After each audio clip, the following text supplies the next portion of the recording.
Hello friends, welcome back to my YouTube channel self enlighten. जर आतापर्यंत तुम्ही माझं यूट्यूब चॅनल सबस्क्राईब नसेल केलं तर प्लीज ते सबस्क्राईब करा आणि बेल आयकॉन प्रेस करा, जेणेकरून तुम्हाला लाईव्ह अपडेट्स मिळत राहतील.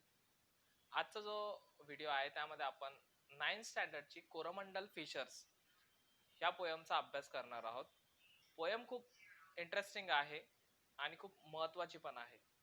आता कोरोमंडल फिशर्स ही जी पोयम आहे ती लिहिलेली आहे Sarojini Naidu.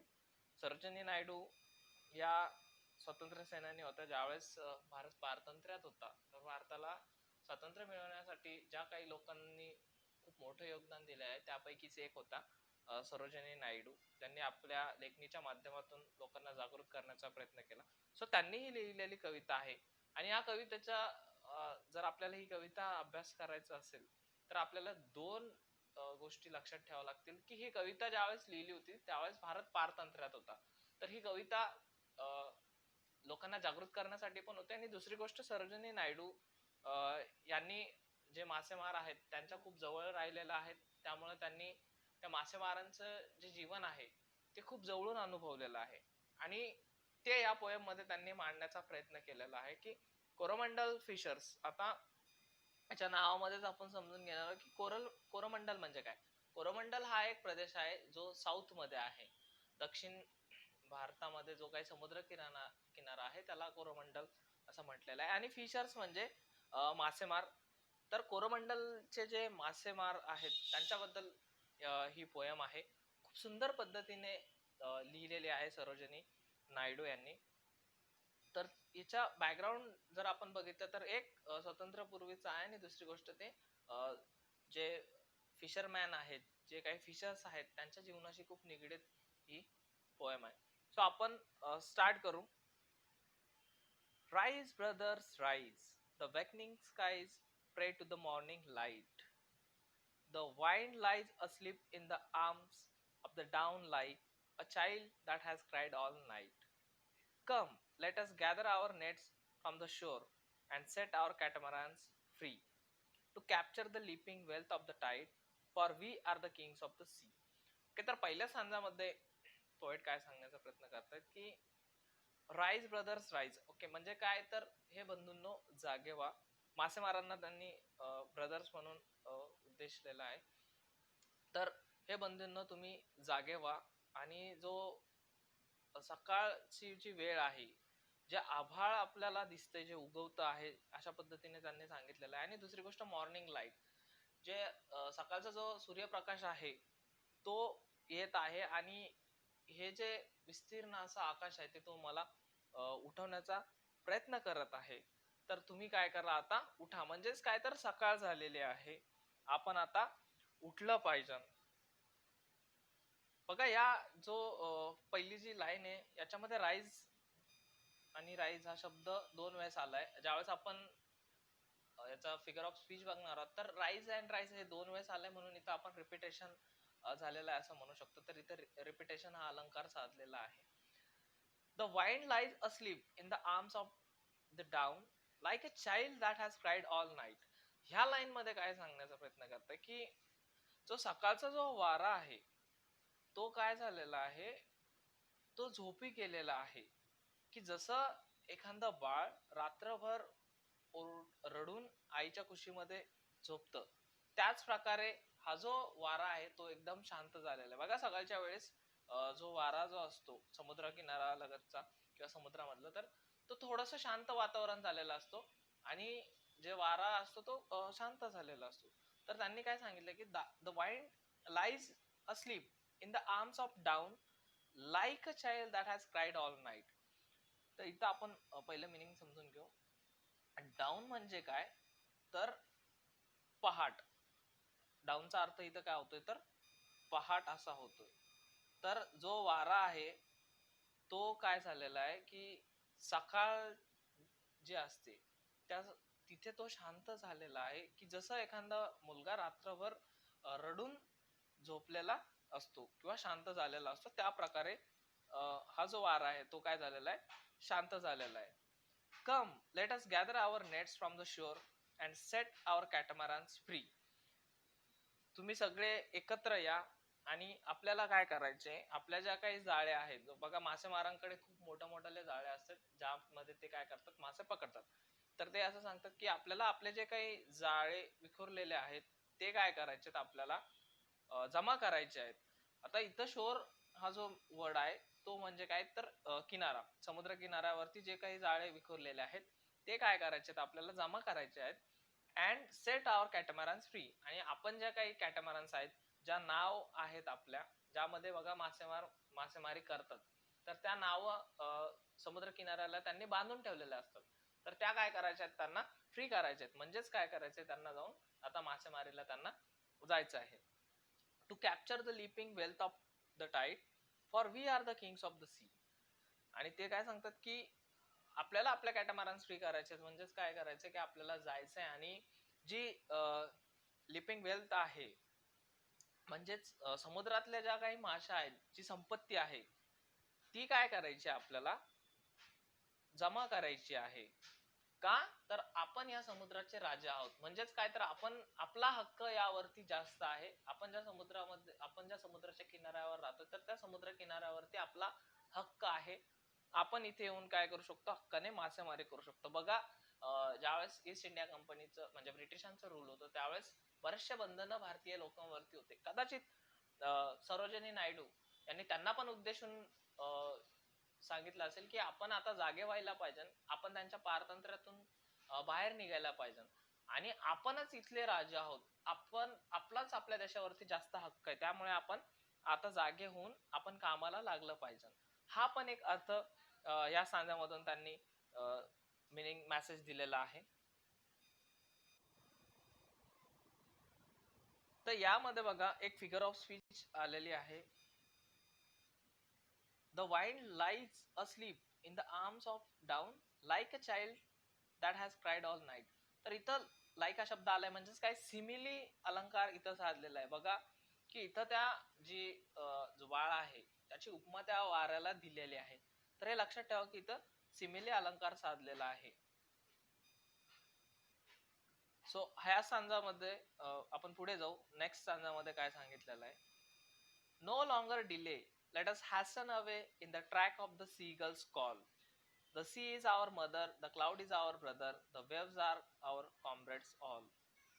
What though we toss at the fall of the sun, where the hand of the sea god drives, he who holds the storm by the ear will hide in his breast our life.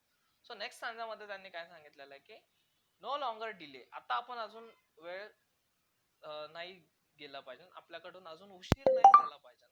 Late us hasten away in the track of the seagulls call. आता hasten या शब्दाचा अर्थ आपल्याला माहित असायला पाहिजे.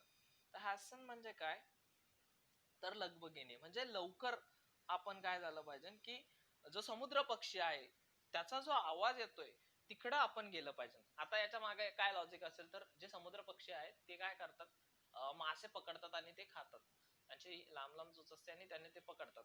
तर ते अशाच ठिकाणी असतात की जिकडे जास्त मासे असतील. तर सरोजिनी नायडू काय म्हणतात की आता आपण जास्त वेळ दवडला नाही पाहिजे, आपण लगबगीने जो सीगलचा आवाज येतोय तर त्या दिशेने आपण प्रवास करायला पाहिजे. पुढे काय सांगतात, the sea is our mother, the cloud is our brother, the waves are our comrades all. हा जो समुद्र आहे ते आपली आई आहे, हे ज्या वरती ढग दिसतात ते आपले भाऊ आहेत, आणि ह्या ज्या वेव्हज आहेत म्हणजेच ज्या लाटा आहेत त्या आपल्या कॉम्रेड्स आहेत, त्या आपल्या सोबती आहेत. कॉम्रेड्सचा अर्थ काय आहे, तर सोबती, ज्या नेहमी एकमेकांसोबत असतात. तर मासेमार बघा समुद्रामध्ये नेहमी लाटा उचलत असतात, मग त्या छोटा असो किंवा मोठा असो. म्हणून ते सरोजिनी नायडू काय म्हणतात की ह्या ज्या वेव्हज आहेत त्या काय आहेत, आपले कॉम्रेड्स आहेत, त्या आपल्या नेहमी सोबत असतात. What though we toss at the fall of the sun, where the hand of the sea god drives. इथं त्यांनी एक प्रश्न विचारलेला आहे.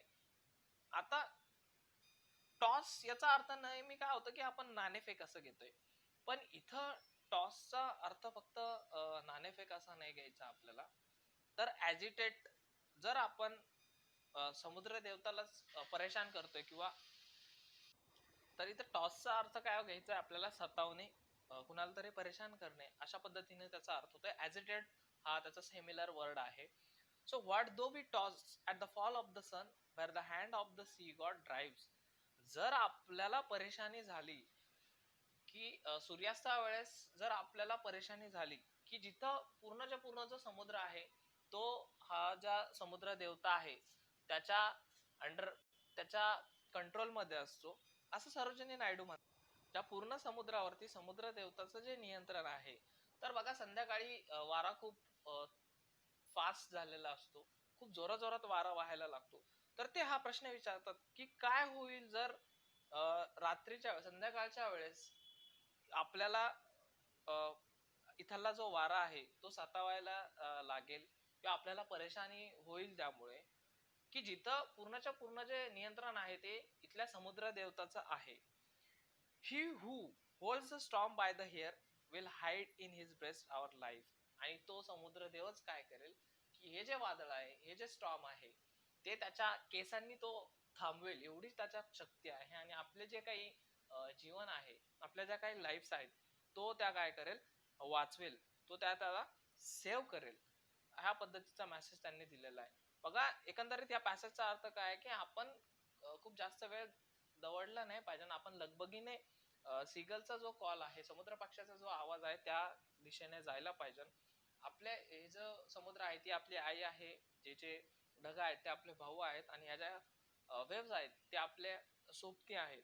आणि जर कदाचित आपल्याला संध्याकाळी इथल्या जो वारा आहे त्यानं परेशान केलं, इथल्या वादळाने जर परेशान केलं आणि या समुद्रावर सगळ्यात जास्त जे नियंत्रण आहे ते समुद्र देवताच आहे, तर तोच काय करेल आपल्याला या वादळापासून वाचवेल आणि आपले जे काही जीवन आहे तो आपल्याला आपले लाईफ काय करेल तो आपल्या सेव्ह करेल, आपल्याला तो वाचवेल.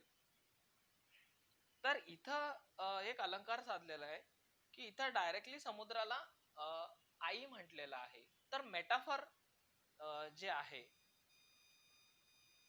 मेटाफर जो अलंकार आहे तो इथं साधलेला आहे, ज्यामध्ये काय होतं की डायरेक्ट कंपॅरिझन केलेलं असतं,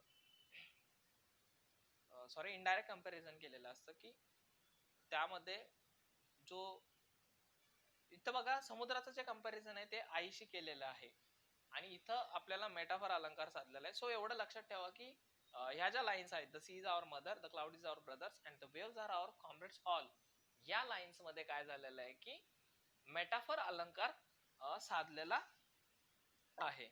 सो आता आपण लास्ट संजा बघतोय. Sweet is the shade of coconut glade and the scent of the mango grove, and sweet are the sands at the full of the moon, with the sound of the voices we love. But the sweeter, O brothers, the kiss of the spray, and the dance of the wild foam's glee. Row, brothers, row, to the edge of the verge, where the low sky meets with the sea. शेवटच्या स्थानामध्ये काय म्हणतात की sweet is the shade of coconut glade, म्हणजे जे नारळ आहे त्याची जी काही सावली असते ती खरंच खूप छान आहे. And the scent of the mango grove, जी आमराई आहे, तर ग्रूव म्हणजे काय, तर याला आपण राई असं म्हणतो. आणि मँगो ग्रूव एकत्रित काय आहे तर आमराई, आपण ज्याला म्हणणार आहोत आमराई.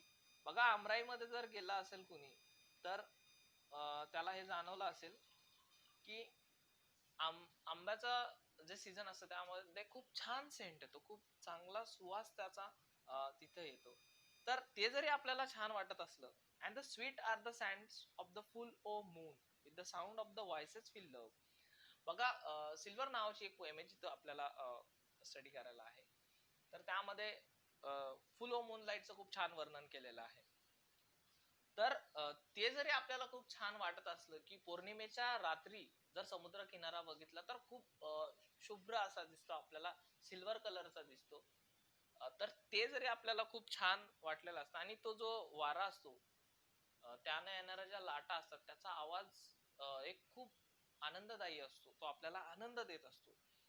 तर ह्या सगळ्या गोष्टी जरी असतील म्हणजे काय तर नारळाच्या झाडाची सावली, आमराई मधला खूप छान सुवास आणि पौर्णिमेच्या रात्रीचा खूप सुंदर असं ते चित्र आणि त्याचा खूप आपल्याला आवडणारे आवाज.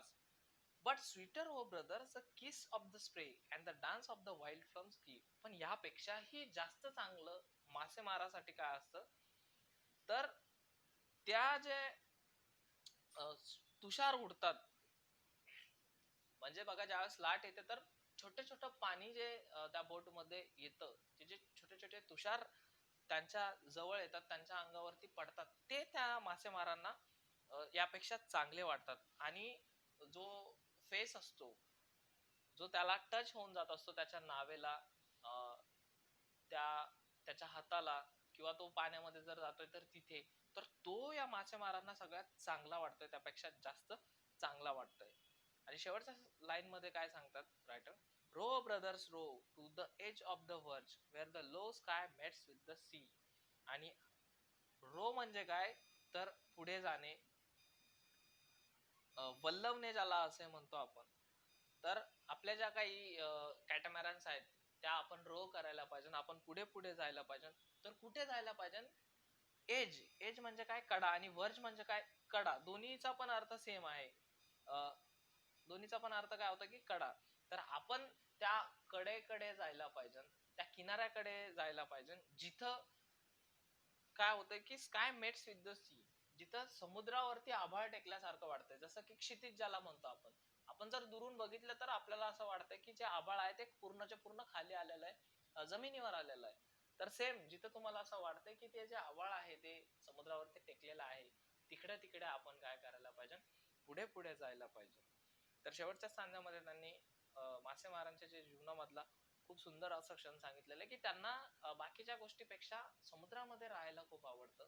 समुद्रामध्ये उडणारे तुषार त्यांना जास्त महत्वाचे असतात. समुद्रामध्ये जे वाईल्ड फोम असतो, जो फेस असतो, त्यामध्ये त्यांना खूप जास्त आवडतं. आणि त्यांना नेहमी पुढे पुढे जाऊन खूप दूरवर समुद्रात खोलवर जाऊन मासेमारी करायला पण आवडतं. सो सरोजिनी नायडू यांनी लिहिलेली ही पोएम आहे, खूप इंटरेस्टिंग पोएम होती. आणि एकंदरीत मासेमारांचं जीवन कसं असतं आणि मासेमारी बद्दल त्यांनी खूप छान पद्धतीने एक्सप्लेन केलेलं आहे.